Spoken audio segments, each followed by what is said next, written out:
sous les plus belles causes, il peut y avoir aussi des éléments beaucoup moins avouables. Alors oui, d'accord, 1000 fois excuses pour celles que j'ai et ceux que j'ai pu blesser, mais ne soyons pas naïfs. Il y a aussi autre chose dans cette affaire et nous ne tarderons certainement pas à le voir. Merci Jean Lassalle. Je rappelle que vous êtes député des Pyrénées-Atlantiques et bien entendu ancien candidat à l'élection présidentielle. Merci d'avoir pris la parole ce matin sur RTL. Bonne journée à vous. Et merci. J'ai une petite question. Est-ce que vous comptez signer la procédure lancée par Franck Marlin pour la destitution du président? Puisqu'en fait, c'est le seul à l'avoir lancée et il n'est pas suivi. Oui, je vais la signer. J'ai beaucoup réfléchi. Mais le problème, c'est que je peux vous le dire. Juste une précision pour être clair. Cette pétition, l'article 68, elle n'est pas lancée par Franck Marlin, qui est député de l'Essonne. Elle est lancée par Françoise Guinaud. Et c'est Franck Marlin qui l'a signée, le seul député qui l'a signée. Moi, je n'ai pas voulu la signer par, d'abord, deux choses. La première, c'est que je me suis dit longtemps, pendant des semaines, excusez-moi, je crois qu'il faut être extrêmement clair avec soi-même pour parler dans une assemblée aussi respectable que la vôtre, qui a pris autant de risques et qui apprend autant. C'est parce que je trouvais pas correct. Le suffrage universel venait de parler, il n'y avait même pas 18 mois. Je me suis dit, non, tu ne peux pas faire ça. Deuxièmement, j'ai demandé une étude très approfondie sur la procédure que les Américains appellent d'empêchement, c'est-à-dire de destitution du président. Bien, je peux vous dire que si on ne change pas les dispositions, or c'est avec les dispositions actuelles qu'on va travailler, c'est pas avec des dispositions qui sont encore votées. Eh bien, M. Macron, bien qu'il ait droit qu'à deux mandats, il a le temps d'en faire 4 avant d'être destitué. C'est-à-dire que si je vous disais, je vais le faire, et si je vous disais que ça c'est la solution, je vous mentirais encore pire que ce que nous faisons à l'Assemblée nationale. Parce qu'il y a tellement de verrous, tellement de phases à passer, il a le temps de faire 4 mandats avant qu'il ne soit dessaisi de son premier. Voilà la vérité. La vérité, elle est là, et je peux envoyer la copie du travail très approfondi que j'ai fait faire sur les textes tels qu'ils existent aujourd'hui. Si par contre, nous obtenons qu'il y ait une révision de la Constitution, et je voudrais bien voir comment ça va se faire, et qu'on mette une règle précise, comme c'est le cas aux États-Unis.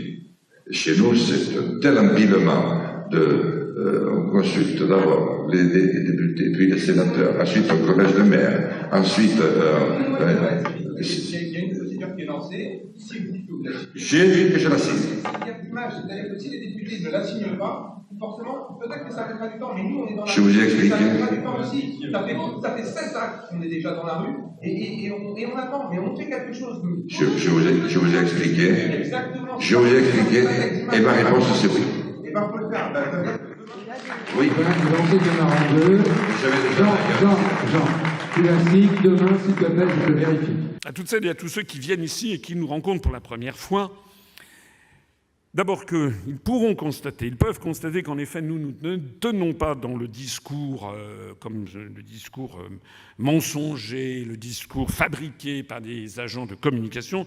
Tout le monde vient ici avec sa propre personnalité pour parler du fond du cœur et avec honnêteté intellectuelle de la façon dont il voit les choses. Eh bien, nous avons, avec M. Macron, un imposteur, quelqu'un qui a été non pas élu démocratiquement, mais promu médiatiquement. Et nous sommes, et je me permets de l'insister là-dessus, et j'insiste sur le fait qu'au moment où vous irez dans l'urne le 26 mai, vous ne devrez jamais oublier ça, l'UPR est le seul mouvement politique français à avoir réclamé le lancement de la procédure de destitution de cet imposteur et que nous avons fait un dossier spécifique sur la procédure de destitution puisque ce lancement relève des députés et des sénateurs. Et vous avez pu noter qu'à l'exception d'un seul député de l'Essonne, M. Franck Marlin, tous les autres députés français et tous les autres sénateurs ont refusé de lancer la procédure de destitution de Macron alors que nous avions un dossier qui était extrêmement solide sur Macron, que d'ailleurs nous allons étoffer petit à petit. Ça veut dire en particulier que le Rassemblement national, M. Dupont-Aignan, M. Lassalle, les communistes, M. Mélenchon et consorts et tutti quanti ont tous refusé de lancer la procédure de destitution de Macron, ce qui prouve que ce sont des faux opposants. Ouais. Ça, Alors- c'est le début de votre programme pour 2022. Vous voulez vous représenter à la présidentielle ou pas? Ça dépendra du moment. Bien sûr que je veux, parce que quand on a engagé un combat, Ouais. où on attend sacrifier, Ouais. j'ai été jusqu'à sacrifier une forme d'honneur. Lorsqu'on voit la salle, on dit, tiens, tu vois ce poivreau, tu vois ce type qui met la main au cul de toutes les femmes, tu vois ce type qui est... Vous avez été, votre honneur a été sali lors de la dernière campagne. Et depuis. Et malgré ça, vous allez quand même vous êtes représenter. une des seules stations à m'inviter. Ouais. J'ai fait tous les plateaux pendant 20 ans de télévision. Il n'y a que la grande émission de France 2 qui dure 3 heures que je n'avais pas faite. Sinon, j'ai fait tout le reste. Ouais. Bon, alors, mais est-ce que vous allez vous présenter du coup? Vous avez l'intention? Oui, si je suis en bonne santé, et si j'arrive à trouver le minimum d'argent qu'il faut. Oui, vous serez candidat avec en défendant quelles idées alors? Mais les mêmes, c'est-à-dire que nous pouvons redevenir un grand pays parce que nous le sommes. Oui. Et c'est une nécessité parce que lorsque nous parlons, nous faisons du bien aux autres. Bon, bah voilà, le candidat 2022 à la présidentielle, Jean Lassalle avec nous, le mot de la... Mais aujourd'hui, je m'adresse à Jean Lassalle, donc député MoDem en Israël, en visite avec le groupe Adelmad. Et je m'adresse aujourd'hui à un homme qui a vu 3-4 jours aujourd'hui en Israël une autre réalité. Jean Lassalle, bonjour. Oui, bonjour. En quelques mots d'abord, Israël 2007, au mois de décembre, quelques jours de Noël, est-ce que c'est pour vous un autre Israël ou c'est quelque chose qui vous paraissait connu à l'avance? Non, c'est une très heureuse surprise. Parce que voyez-vous, le peuple français et a fortiori nous, qui théoriquement faisons partie de l'élite, nous représentons le peuple français, les parlementaires, députés que je suis, avons une impression plus exactement fausse, qui n'est pas exactement la réalité. Nous avons le sentiment d'un peuple qui est en guerre, d'une nation qui combat au jour le jour, et puis nous sommes arrivés ici. Bien entendu, nous avons eu la chance, avec notre association, d'avoir des contacts de très haut niveau. Nous venons de quitter le président Shimon Peres. Nous avons eu des interlocuteurs qui nous ont dit très exactement ce qu'était la situation politique d'Israël aujourd'hui. Mais nous n'avons pas cette situation, cette image de guerre. Au contraire, moi je retiens l'image d'un peuple qui vit, d'un peuple qui est ouvert sur les autres, de l'homme qui est à la recherche de l'homme. Et je suis saisi parce que je n'avais pas eu cette même impression aussi forte en 1984 lorsque j'étais venu pour la première fois. Là, c'est vraiment quelque chose de très net. Et pour moi, justement, quelques jours de la Noël, c'est un signe d'espoir. Israël constitue un signe, du reste, pour l'ensemble de l'humanité. Pour cette histoire hors du commun. Une histoire comme il n'y en a pas d'autre. Il n'y en a aucune autre comme celle d'Israël. Et si ce rayon de soleil d'avant Noël se confirme, je pense que c'est un soleil qui va briller sur toute l'humanité. Vous en parliez tout à l'heure avec M. Shimon Peres, d'une nouvelle époque, d'un nouveau temps. Oui, donc vous êtes les précurseurs, une fois encore, pour ça que votre peuple, votre histoire, se creuser de religion, de philosophie, ce rendez-vous des hommes qui croient et de ceux qui ne croient pas est quelque chose d'exceptionnel et vous êtes toujours en avant-garde pour surmonter des épreuves telles qu'aucune autre communauté mondiale n'en a connu. Et à chaque fois, vous allez jusqu'au bout et contrairement à ce qu'on pourrait penser, vous y allez avec un sentiment de paix. C'est-à-dire qu'après avoir laissé autant des vôtres, comme jamais personne n'en laissa, dans des conditions aussi tragiques, j'ai trouvé moyen de faire naître de la verdure sur le désert. Et puis maintenant, vous êtes en train de parler avec des hommes qui ont partagé cette terre, et vous êtes peut-être en train de créer un nouveau processus dans l'histoire de la relation entre les hommes. Et c'est très nouveau, parce que ce que vous faites, encore une fois, n'a jamais été fait. Avec les Français et les Allemands, nous avons fait nous aussi. Mais ça ne ressemblait pas. C'était pas la même chose. Malgré tout, nous n'étions pas sur le même territoire. Donc, pour vous, c'est un cœur plus fort.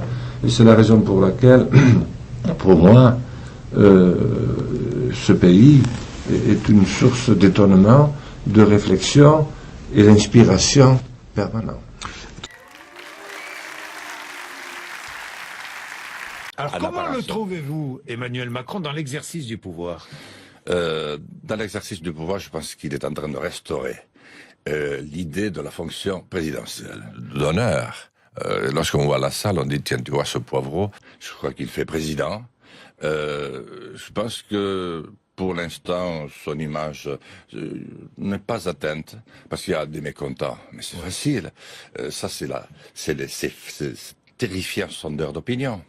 Ils existaient, c'était les mêmes. Il y a 30% qui n'ont pas voté. Oui. Donc ils ne sont pas contents aujourd'hui. Oui. Et il y a 30% qui ne sont pas retrouvés dans son choix, ça fait 60, donc ça fait 60% de mécontents. C'est pour ça que les sondeurs d'opinion retombent toujours sur leurs pattes. Ça veut dire que ça sert à rien. Est-ce que vraiment... Ça ne veut rien dire, il n'a aucune signification. Non, ils sont surtout très dangereux, parce qu'ils orientent exactement ce qu'ils veulent. 22h17 sur Europe 1, c'est l'invité d'Europe Nuit et vous recevez Pierre de Villeneuve, le député des Pyrénées-Atlantiques, Jean Lassalle. Bonsoir Jean Lassalle. Bonsoir. Merci d'être avec nous en direct sur Europe 1. Vous aussi, vous avez voté François de Rugy ? Oui, parce que je m'étais engagé à le faire. Pendant la campagne électorale, la question m'était très très souvent posée. Vous savez qu'il y a deux éléments qui ont marqué cette campagne. La première, c'était de savoir si le président Macron aurait ou pas une majorité. Et moi, je ne me présentais pas dans le cadre de son parti. Et la deuxième, c'était de savoir si, oui ou non, on s'engageait vraiment à faire quelque chose pour les campagnes, les banlieues, etc. Donc j'avais dit que je voterai la confiance et je voterai pour le président présenté pour l'Assemblée nationale. Justement, lorsque vous voyez cette déferlante LREM, ça vous inspire quoi ? D'abord, je pense que c'est la plus importante de la Ve République, à mon avis. Il y a eu 93 quand même, hein, avec oui, une déferlante de droite. C'est vrai, c'est vrai. Mais à la fois, j'aurais plutôt envie de dire de l'espoir. Je peux dire à Étienne Chouard, parce que je pense que moi je fais beaucoup de missions avec l'ami Pasco, quelques généraux. J'ai beaucoup d'admiration pour vous. C'est pas pour vous cirer les pommes, mais je respecte tout ce que vous faites, les risques que vous avez su prendre dans votre vie. Voilà, je voulais simplement vous dire ça. Et on est au moins 3 en France. Il est en train de restaurer l'idée de la fonction présidentielle. Voilà, voilà. Bon, je salsifie, oui, un petit salsifie. Voilà, un petit très bien. selfie. Voilà, merci. Je Attendez, remercie, on voit pas trop mon monsieur. décolleté. Voilà. Ouvre la et tu vas me mettre en forme avant le discours, toi. C'est tout pour vous. Ça, c'est maman. Merci, c'est très gentil. Elle ne lâche plus, hein. Madame la ministre, sont traités, comme vous le savez. La seule chose qui m'interroge, c'est comment des ministres peuvent, avec une telle constance, plonger le pays dans lequel ils l'ont plongé depuis une vingtaine d'années. Et quand je pense que c'est des ministres femmes, avec tout ce que l'on dit à juste titre de la femme aujourd'hui, que c'est des ministres femmes, des femmes qui portent l'enfant, nos mères, nos sœurs, nos filles, qui sont capables de porter des textes pareils. Puis je voudrais dire au collègue Lassalle, pour ses remarques autour de ces remarques genrées vers la ministre de la Santé, personnellement en tant que femme, je n'admets pas ce genre de remarques. Et cette remarque m'a beaucoup choquée. Merci aussi d'avoir accepté cette invitation afin de répondre aux accusations qui vous concernent. Des accusations désormais publiques d'agression sexuelle, Jean Lassalle, notamment celui de Julia Castagnet, ancienne attachée parlementaire et aujourd'hui directrice de la communication du Parti communiste français. Je vous propose de l'écouter et ensuite nous réagissons ensemble. J'ai croisé Monsieur Lassalle. Je suis grande, il est grand, je lui ai souri, j'ai senti une main aux fesses, il est parti. Ça m'a choquée, donc j'étais un peu saisie. D'un seul coup, votre corps se raidit et puis l'instant d'après, c'est passé. Je pense pas que ce soit le geste le plus grave qu'un homme puisse faire à une femme, pas du tout. Il y a des comportements beaucoup plus graves que ça, mais ça reste quand même une agression sexuelle. Et vous êtes peut-être en train de créer un nouveau processus dans l'histoire de la relation entre les hommes. Julia Castagnet, au micro de Morad Djabari pour RTL. Que répondez-vous à cette accusation très précise, Jean Lassalle? Écoutez, très précisément, je n'ai aucune mémoire ni du moment, ni du lieu, et surtout du geste. Et depuis quelques nuits, j'ai retrouvé un phénomène que j'ai connu dans ma jeunesse. C'est que je me réveille, la bouche pleine de bile. Et j'ai fait un mauvais...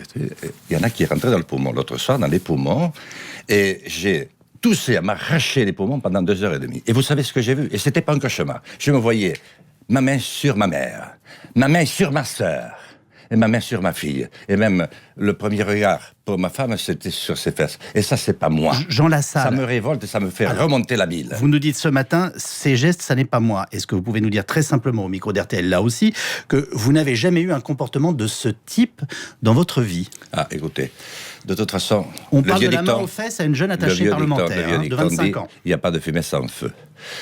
Ça, non. Parce qu'on n'arrive pas aux fesses comme ça. Ni au sein d'abord.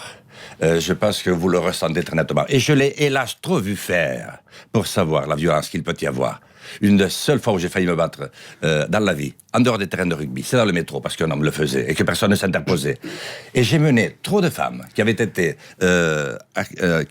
violentées dans des commissariats, et j'ai vu ce qu'elles avaient pu vivre. Jean Lassalle, ce n'est pas la seule accusation d'agression sexuelle vous visant. On a également lu le témoignage d'une journaliste japonaise que vous auriez tenté d'embrasser de force dans un ascenseur, ou encore une ancienne élue socialiste à qui vous auriez proposé de se doucher avec vous dans les douches effectivement mixtes de l'Assemblée nationale. Alors, elle, il se trouve que je les connais. Autant Julia Castaner, je n'ai vraiment pas de souvenir. Je pense que si je la voyais, mais nous avons essayé de lui téléphoner, je la reconnaîtrais. Les deux, je les connais. Je suis très surpris. En ce qui concerne Mme Capdevielle, j'ai certainement dû être maladroit, parce que je ne veux pas dire pour autant que je ne suis pas maladroit. J'ai certainement dû être maladroit, ça veut dire quoi exactement, Jean Lassalle? Concernant Mme Capdevielle. Mme Capdevielle, je me souviens vraiment pas très bien des circonstances. Je crois que d'après ce qu'elle a dit, on s'est croisés dans les douches, et qu'ensuite j'ai plutôt répété qu'on s'était rencontrés et que je l'avais vu en tenue. C'était au milieu du mandat, je suis descendu au premier, j'étais en peignoir, je cherchais une douche libre, j'ouvre une porte, je tombe sur Jean Lassalle en slip. Il n'avait pas fermé la porte et me lance, viens prendre la douche avec moi. Je suis parti aussitôt. Non. Alors là, c'est totalement faux. J'ai pu avoir une vanne, mais pas ça, parce que c'est pas dans ma manière d'être. En ce qui concerne l'autre personne, je me souviens, elle est de l'AFP et elle est française et japonaise. Elle m'a rendu d'énormes services. Je crois qu'elle a déclaré que nous avions préparé dans ma chambre, parce que tout était fermé, et que tout s'était très bien passé. Et ensuite, tout d'un coup, je lui étais tombé dessus dans l'ascenseur. Voilà, il dit surtout que vous avez tenté de l'embrasser de force dans un ascenseur. C'est un rapport de force, pardonnez-moi, entre un homme et une femme. Et avec votre carrure, on comprend que ça puisse avoir un impact particulier. C'est certain. Mais enfin, passer, je ne sais, 1 heure dans une chambre seul, parce qu'il n'y avait rien d'ouvert, c'est moi qui avais proposé, et ensuite aller l'assaillir dans l'ascenseur, il faut quand même être un petit peu très dérangé. Si je suis à ce point de dérangement, alors je comprends tout. Vous estimez avoir des excuses à présenter d'une quelconque façon? Oui, je veux présenter des excuses à toutes celles et ceux, parce qu'il y a des hommes aussi, qu'on offense parfois très durement. Mais en revanche, pardonnez-moi, vous niez les 3 exemples que nous avons cités, vous et moi, concernant notamment Mme Castagnet, la journaliste japonaise et la députée Capdevielle. Mme Castagnet, catégoriquement, parce que je ne me souviens pas qui c'est. Mme Capdevielle, il a certainement dû y avoir une incompréhension, parce que je ne comprends pas vraiment du tout ce qui s'est passé. Et ensuite, en ce qui concerne la journaliste japonaise, la rencontre a eu lieu, mais nous sommes passés 1 heure. Nous avons passé 1 heure dans ma chambre, et c'est au départ de l'ascenseur. Ce que je veux dire, par contre, c'est que pendant ce temps-là, je suis empêché d'aller à Grenoble ce soir devant des étudiants, alors que je ne suis toujours pas mis en garde à vue, ni qu'il y a de plainte contre Aucun moi. dépôt de plainte. Et qu'en 8 jours, mon cas est passé, ce qui est très grave, d'une main aux fesses, à quasiment un prédateur sexuel très dangereux. Attention à la façon. Vous pouvez vous aussi saisir la justice. Oui, mais justement, je ne veux pas le faire. C'est l'heure de la pépite avec François Delataille. Bonjour François. Salut François. On reparle de Jean Lassalle. Exactement, bonjour à tous. Alors, ces dernières semaines, une vieille vidéo de près de 20 ans. Voilà, une vidéo, je vois que Christophe connaît ses classiques. Une vidéo qui était un peu passée inaperçue et elle est en train d'exploser les compteurs sur YouTube. Regardez, on en voit un petit extrait. Nous nous dirigeons et nous trouvons quand même le curé très profondément inerte. Et un curé très profondément inerte est très lourd. Et alors, on essaye de le prendre, mais il s'échappait de partout, il nous glissait. C'est incroyable ce que c'est difficile de prendre un curé. Alors donc c'est bien. Une vidéo qui a 10 ans. En plus, c'est une vidéo qui a été tournée en juillet 2000, donc elle a 19 ans. 19 ans. Et elle ressort aujourd'hui. Et elle ressort, elle a un regain de popularité aujourd'hui. C'est bien Jean Lassalle, donc. Oui. Et à l'époque, il n'était que. C'est bien de le préciser. Non, mais il n'était que maire de son petit village béarnais de Lourdes-Sichères, auquel il a présidé pendant 40 ans. Elle a été prise pendant un déjeuner du MoDem. Un déjeuner, à mon avis, vers la fin du déjeuner, plutôt. Elle dure 12 minutes, et on y voit donc Jean Lassalle qui raconte une anecdote. Son premier enterrement en tant que maire, que jeune maire, il avait 21 ans, et un enterrement qui s'est pas passé vraiment comme prévu. Donc, en gros, pour vous résumer le pitch. Au milieu de la cérémonie, le prêtre s'effondre, il fait un malaise. Jean Lassalle se retrouve avec son adjoint obligé de déplacer le corps et d'appeler l'évêché en disant « on a besoin d'un prêtre de rechange ». Donc ils envoient un prêtre de rechange qui était un peu pressé, qui rentre dans l'église en se précipitant, qui se prend les pieds dans le tapis et qui s'assomme sur le cercueil. Recoup de fil à l'évêché pour envoyer un troisième prêtre qui lui a pu finir l'enterrement. Alors cette vidéo, elle a donc été postée il y a 4 ans sur la chaîne YouTube du MoDem et elle a gentiment vécu sa petite vie jusqu'à ce que Roland Alibert, un réalisateur béarnais, ait un flash en la voyant. On l'écoute.